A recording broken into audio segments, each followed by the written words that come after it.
Hi everyone, hope you guys are doing well. In my earlier videos, I mentioned there are 4 scenarios to trade options. We spoke around buying options, and today we will talk around selling options. More specifically, we will be focusing on selling put options today. Bear in mind that you are viewing from the perspective of an options seller now. Disclaimer, in a nutshell, this is not day trading or forex. Moreover, investing or trading they are all not risk-free instruments, as with anything you do in life. This is strictly for education purposes only. Content today as shown, I will go through the basic of what is a put option from the perspective of the seller. Option sellers are also known as option writers. It is just another term used to describe selling. Show some common nomenclatures, terms, and additional base knowledge used and needed, which will be helpful for your overall understanding, which leads up to the topic on the advantages and disadvantages of writing a put option. I will share some ways I view this topic, some quick filters and logical questions I ask myself before selling a put, which you can also apply to help yourself make your own decisions in future. Then I will talk around how to profit off selling put options, and finally, as usual, I will pull up the Thinkorswim option chain to show you how to execute a sell put option on the platform. Nomenclature. So these are just some basic nomenclatures used in the option world. So for a start, use this table to help you remember what each term represents. You can toggle to and fro for your future reference. What is a put option? What does it mean to be the seller of a put option, right? If you sell a put option, you have the obligation to buy 100 shares of a stock at a fixed price upon expiration. This pre-agreed price is also known as what we call the strike price. For this obligation to own the stock at this fixed price of for this set period of time, you receive something called a premium. So recall that for option buying, you pay the premium, and now as the seller, you receive the premium.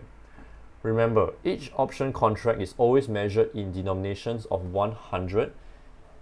And the next thing you need to know is when you sell a put option, you are bullish. Being bullish means you expect the stock to go higher than the price it is currently trading at. To help you understand why a put option means you are bullish, let us go through a quick example. Right? Let's talk around the company Disney. I'm sure everyone knows what is Disney. Ticker symbol DIS. Say the stock is trading now at $125 and you're bullish and think this stock will not drop below, say, $100. You sold a put option with a strike price of $100, right, at a premium of $300 with 2 months to expiration. Since each option contract is 100 shares, you receive a total of $300 USD into your account. So what this means is you now have the obligation to buy 100 shares of Disney at $100 at the end of 2 months. Two scenarios can play out. First, if Disney continues to go up or remain above $100 after 2 months, your option will expire worthless and you will simply earn the full $300 premium. Let me explain the logic behind this. Even though you are obliged to own 100 shares of Disney at $100, if Disney is trading above $100, say $130 for example, the person selling the shares would much rather sell it to the market at $130 than to sell it to you at $100. Therefore, since you took the some amount of risk and uncertainty for the 2 months prior, you are rewarded with a premium of $300. Scenario number 2. If Disney drops below the strike price of $100, say from $125, it drops to $90, right?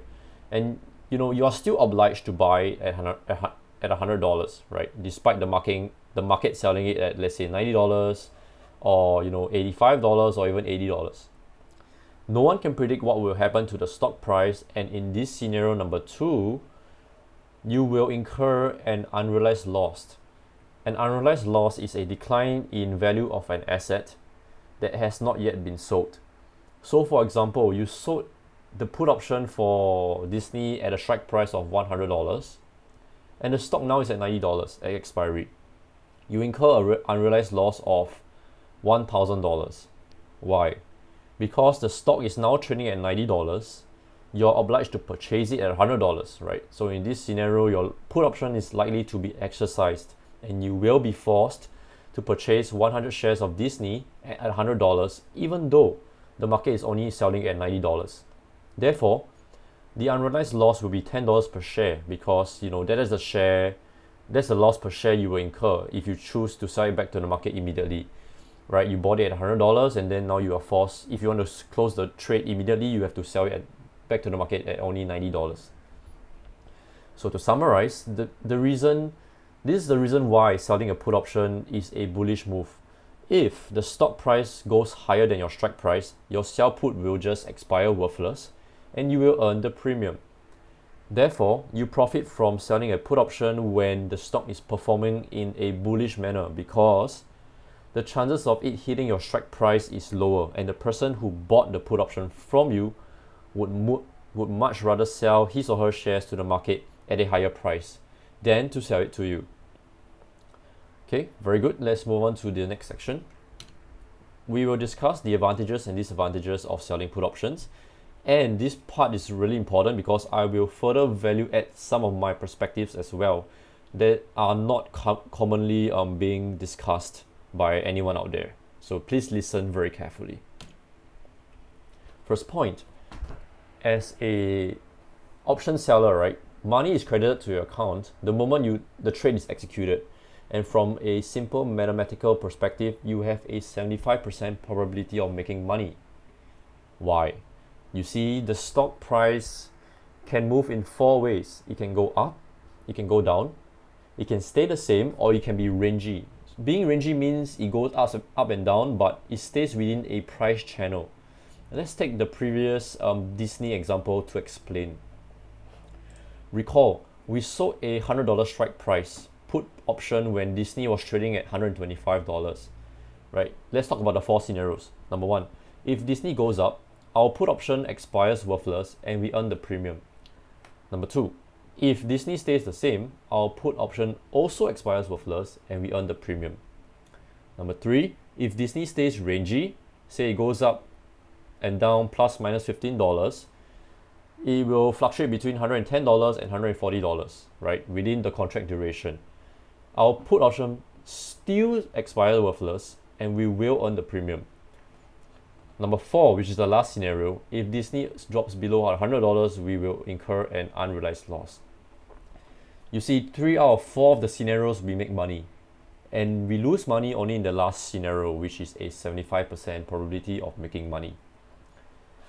Here's the next important point, please listen up. One filter which I apply before taking a decision to sell puts on a stock is to ask myself these 3 questions. Number 1, have the business fundamentals changed? Number 2, is this a good long-term company I want to own? And number 3, what is the price which I'm willing to own this stock at? Asking these questions will ultimately lead you to a win-win situation. Here's why. Using the same Disney example, the business fundamentals has not changed. They demonstrated resilience even during times of pandemic, right? For example, they roll up Disney Plus. It is also a good long-term company worth holding. And let's say I value the stock at $100 now. I sold a $100 put option. Even though the company drops to $90 in the time of expiry and I'm forced to buy it at $100, I'm actually pretty happy to buy it. Because although in the short term I might incur a loss, in the long term, a fundamentally strong company will recover and head up even higher. I avoided the opportunity cost of buying it at $125 previously and got to own it at $100 instead. And if Disney does not drop below $100, my option simply expires worthless and I earn the premiums for that month. Can you see now why, by applying this filter, it is a win-win situation? Hopefully this helps to provide more clarity for you when you're taking a decision. So this brings me to my second point. As a put option seller, you allow yourself the opportunity to reduce the cost basis of a stock. You're literally getting paid for buying a stock cheaper than what it is currently traded at right now. A stock can be trading at $125. You can buy immediately at $125, right, at the market price, or you can sell a put at $110. And if you get exercised, you own the stock at $15 cheaper than originally intended. And if you don't get exercised, you simply back the premiums, which can add up to a couple of hundred or $1,000 a month, depending on what your account size is. Okay, so before I proceed on to the final point, I'd like to evaluate further a perspective. And this is in the context of what's happening right now in February 2021, when there's a stock market dip. When the stock market is going higher and doing well, we tend to tell ourselves, hey, stock A is trading at $100 now. I wish I can own it at $70, right? We tell ourselves that $70 is the price we are willing to pay. Now, a couple of months later, let's say we have the stock market correction, and this stock, which business fundamentally has not changed much, falls to say a $50 to $60 price range. Human nature will kick in, and we will shift down our original $70 price target when nothing much has actually changed for the business. For that reason, many people will hesitate to enter even though the original price target was hit. Don't fall into this trap. From my experience, these are golden opportunities for you to get in. You usually have a few days to decide, and once that is over, it is over. Stick to your plan. If you can get in for a lower price, good. However, don't hesitate too much that it paralyzes you and causes you not to take a decision. Alright? Okay, let's move on. The final point on the advantages is the fact that time works in your favor. Selling put options is a rather passive way to make money.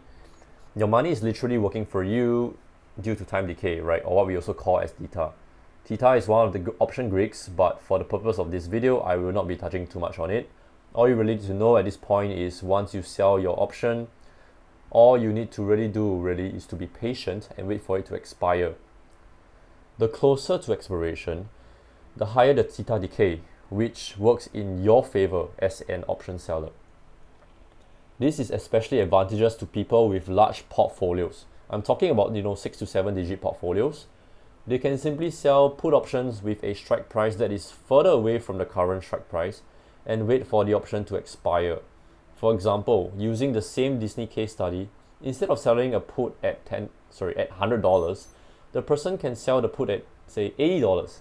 The chances of Disney falling below $80 is lower, and the person all they have to do really is just passively wait for the option to expire worthless. And if it does not, they get to own Disney at $80.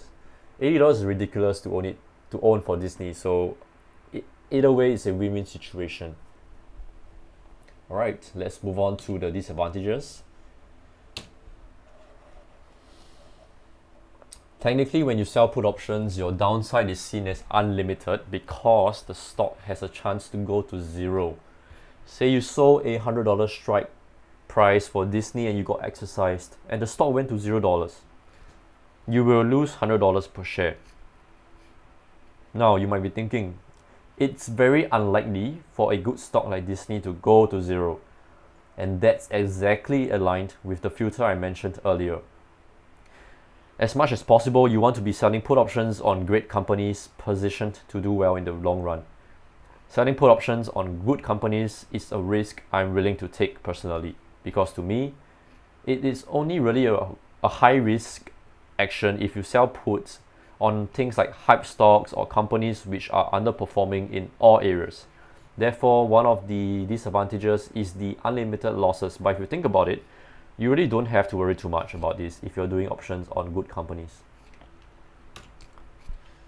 Next, selling put options, kind of requires a certain amount of cash in your account if you were to get exercised, because you will need to own 100 shares of the stock.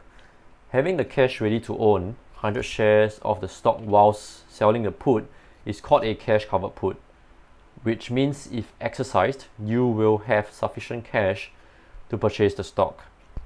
The opposite of which is called a naked put. A naked put is when you sell the put option without having sufficient cash to take on a position if exercised. An example of a naked put is, let's say you sold a put option on Disney at $100 strike. If exercised, you will need $10,000, right? $100 multiplied by 100 shares. However, if your account is sitting at only, let's say, $3,000, you are essentially selling a naked put. In this second scenario, if the stock goes against you, meaning you say it goes down, your broker might be forced to give you a margin call. All these are all, again, outside the scope of this video, but know that all these can be mitigated if you know how to manage it well. So just stay tuned for future videos on this topic. In a nutshell, selling options can be relatively disadvantageous to people with smaller accounts because they have smaller cash to leverage on compared to a person with a larger portfolio. For me, I believe in starting with $3,000 to $5,000 US for beginners, right? Else, if you don't have the money, just start saving up first. I don't believe in starting with $100 and all that rainbows and unicorns sugarcoat bullshit, right? Whenever a person tells you that you can, just take a moment to pause and think, can you really make or invest realistically with $100? Or is that certain guru just trying to sell you his or her course, right? Which, by the way, already cost you like at least $3,000. So let that sink in for you. Also, don't believe someone when they tell you that you can replace your income by only selling put options every month with a small account size. For a large account size, that is possible, but if you just started off with investing, it is not possible sustainably. Let me share with you a personal experience relating to this, and this is just me value adding again. More than 5 years back, when I paid a couple of grands for a 3 days investing bootcamp, one of the misconceptions I thought was I thought I could sell as many contracts as I want, and that is absolutely not true, and many people are very misinformed about this. You can't sell 10 contracts if your account is sitting at only like $5,000, for example. I remember I wanted to sell a put contract for a $30 stock and receive $50 premium for each contract, and I said to myself, hey, let's sell 10 contracts and make $500 for the month instead, because the likelihood of the stock dropping is very low. I was wrong, very wrong. I wasn't taught that at all, so now I'm teaching you this. The broker will never allow you to sell so many contracts with a smaller account. Maybe the most that they can allow you to do is 2 contracts, because obviously the broker will consider the scenario that if you were to be exercised, do you have reasonable amount of cash to own the shares? For this case, if exercised, you will need $3,000 per contract. 10 contracts, you need $30,000. I only had $5,000. The broker will reject your order. Many courses like to sell the idea of earning a lot of premiums from selling puts, but make no mistake, you will be restricted by your account size. If you have a $50,000 account, fine, you can sell 10 contracts. If you only have $5,000 and the instructors or courses don't teach you these concepts, I suggest that you reconsider learning from them. But if you already paid for it, I'm sorry to say, just be careful, right? All right, cool, next. Profit potential for selling puts are capped at the premiums you received. Say you sold a put option and received $300 for that month. When the option expires worthless, the maximum you can make is capped at $300. I don't necessarily think or see this as a bad thing relatively, but if you compare this with buying options where profit potentials are unlimited, some people view it as a disadvantage. Some people view this as a disadvantage, but for me, I just view it as a not really a disadvantage, but something that you want to take note of. Next section, how I profit from my sell puts. There are 2 ways. Firstly, you can sell the put and hold all the way to expiration and let the option expire worthless and make the premiums, or you can sell the put and hold, let time decay work, and maybe close it at a 50% to 80% profit, right, and exit the trade. Let me just give a real trade for this case study. So for point number 1, if you can see on the slide, back in November 2020, I sold put for Neo and Fastly at $30 and $57 strike prices respectively. Both expired worthless and I made 100% of the premiums. For point number 2, if you see on the slide back in February 4th, I sold a 155 strike put for ENPH and closed it on February 10th for a $500 profit. I made 71% of the total premiums because I chose to close it earlier before expiry. I could let it expire and make 100%, but at that point in time, there was probably a better reason to take profits early. Smaller profits are always better than no profits, right? A green is a green, like I always mentioned. Now you might be asking, how and why does the sell option make 50 to 80% profit when closed earlier before expiration? This is again outside the scope of this video, but I will be sure to release a separate video explaining this. In short, the reason is because of time decay. If you recall, as an option seller, time decay works in your favor. Say you sold a put option for $300 with 30 days to expiration. Assuming, right, all other things such as your stock price, your IV and volatility to be constant, and assuming that theta decay is linear, right, let's say each day your option value will decay by $10, because $10 multiplied by 30 days is $300. Say on day 15, you decided to take profits. Again, just for me to illustrate a point, the option would have decayed by $150, right? Because $10 each day multiplied by 15 days is $150 of decay. In this case, to close the position now, you can buy the option back at $150. But overall, you make $150 because initially you received $300 and now you buy it back at $150, right? You make the difference of $150, and that is a 50% ROI because $150 out of $300 is a 50% profit. That is all you need to know for the purpose of this video in terms of the concept. I hope this crystallizes some of your thoughts and clarified some misconceptions you previously had. And now on the final part, let us head on to the bonus section where I will show you how to execute a sell put option on Thinkorswim. This is the Thinkorswim platform interface. So the first thing you want to do is head on to the trade tab on the top left hand corner and click on the filter here and enter the ticker symbol of the stock that you want to trade or view the option chain. So for this example, I will be using Upwork, UPWK. See the bottom for a little bit and you'll see the option chain and the different days to expiration. For this example, I will be looking at 16 days out, so about 2 weeks. Click on it. In the center of the screen, you'll see the strike prices and you want to ensure that you see all of them. So be sure to choose the option to view all the strike prices. On the left side of it will be your calls and on the right side will be your puts. So when you sell a put option, you want to look at the bid price of the put. So let's say I want to sell a strike price of 47.5 and all I have to do is left click on the bid price and then I will see the order appear at the bottom. Just take note that one way to sense check that whether you did the right order is when you sell a option, it's always in a negative quantity, and if you buy option, it will be in a positive quantity. And when you buy option, it'll be green, and when you sell option, it'll be red. So that's one way you can do a quick check. So the next thing you want to do is always click on the mid price and then confirm and send. Don't worry, it won't be executed immediately. It will open up another confirmation dialog, and from there you can do a last check before you click send, and after which when you click send, the order will go through. So that is all for executing a sell put option on Thinkorswim account, and I hope you guys have benefited, and be sure to share this video to someone who might benefit from it. Thanks, and have a good day.